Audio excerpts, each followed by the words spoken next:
hy vọng trong thời gian sắp tới thì mình sẽ có nhiều những cái món độc địa hơn để giới thiệu đến các bạn, bởi vì như các bạn biết là mình đã mở thêm ra cái hướng sưu tập mới cho cái bộ sưu tập của mình.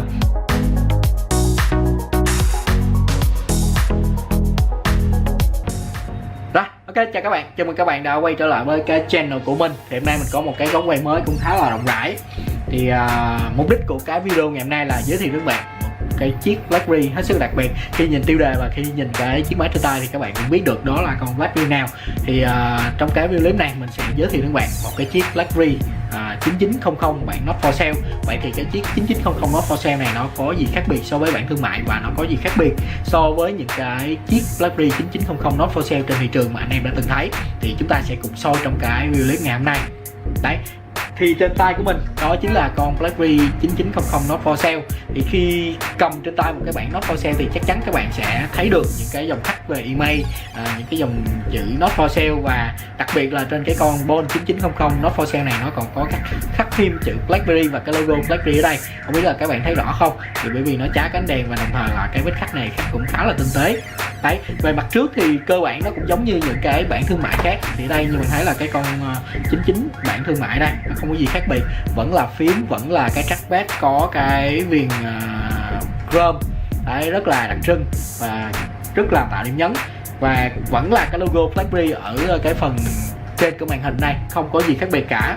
Đấy, thì cái chiếc máy này do là các bạn Not For Sale cũng đã qua sử dụng rồi, cho nên bàn phím nó có cái phần trầy, vách ngang bàn phím nó có phần trầy, đó là điều không thể tránh khỏi. Tuy nhiên thì màn hình cũng còn rất là đẹp và mình rất là may mắn khi sở hữu con này. Thì cái điểm đặc biệt tiếp theo mà mình muốn giới thiệu các bạn nó nằm ở mặt sau. Không biết là anh em xem cái video flash show trong cái mục trên cái kênh YouTube của mình có nhận ra được cái điều đó hay không. Thì bây giờ mình sẽ quay về cái phần mặt sau cho các bạn thấy. Thì khi mà quay về cái phần mặt sau thì chắc chắn các bạn sẽ thấy cái điểm khác biệt. Đầu tiên đó là cái tem Not For Sale của BlackBerry dán ở đây.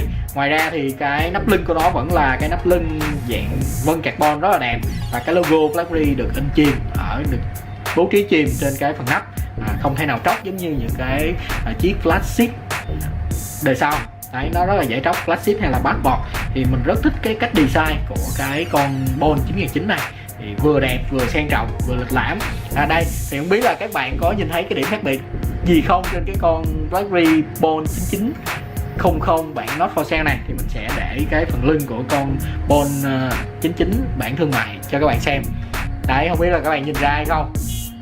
Rồi, ok, thì mình nghĩ là một số bạn tinh mắt thì sẽ nhìn ra đó là nó khác biệt ở cái chỗ chữ brand này. Thay vì cái bản thương mại nó là cái chữ Bone đặc trưng cho cái dòng Bone, thì trên cái bản Not For Sale này thì nó là cái chữ brand, nó khác hẳn nha các bạn, chữ brand. Thì mình nghĩ là BlackBerry ngày xưa là trước khi cho ra các bản thương mại thì họ tính bố trí cái logo của nhà mạng hoặc là cái tên của nhà mạng ở phía sau cái phần lưng này. Tuy nhiên không biết là vì lý do như nào mà họ đã thay đổi và họ quyết định là để chữ Bone ở cái phần sau lưng, và để đưa cái logo nhà mạng cũng như cái tên nhà mạng ra cái phần bottom ở phía trước. Tuy nhiên cái điều này là mình nghĩ là không biết là nó như nào. Tuy nhiên thì theo cái cảm nhận cá nhân của mình thì đối với những cái logo mà in trên cái phần bottom như thế này thì nó rất là dễ tróc trong quá trình sử dụng. Nếu mà cái logo của nhà mạng hoặc cái tên nhà mạng mà nó chuyển về sau cái mặt lưng như thế này thì mình nghĩ là nó ok hơn rất là nhiều và đẹp hơn rất là nhiều.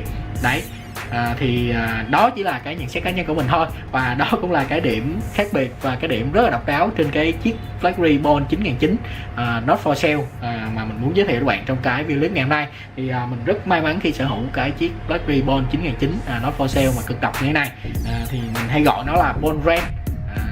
Thì thực ra mình cũng thấy nó ở trên mạng, hình ảnh của nó trên mạng một hai lần rồi. Tuy nhiên là mình không thể nào tìm được cái con máy BlackBerry 9900 Not For Sale brand mà ngoài đời thực như thế này. Và thực ra là mình rất là may mắn khi mà mình có thể liên hệ với seller và sở hữu được một cái con BlackBerry 9900 bản test mà mình nghĩ đó là một trong những bản test đời đầu mà BlackBerry đã tung ra, gửi đến những cái lập trình viên, gửi đến những nhà phát triển để cho họ sử dụng.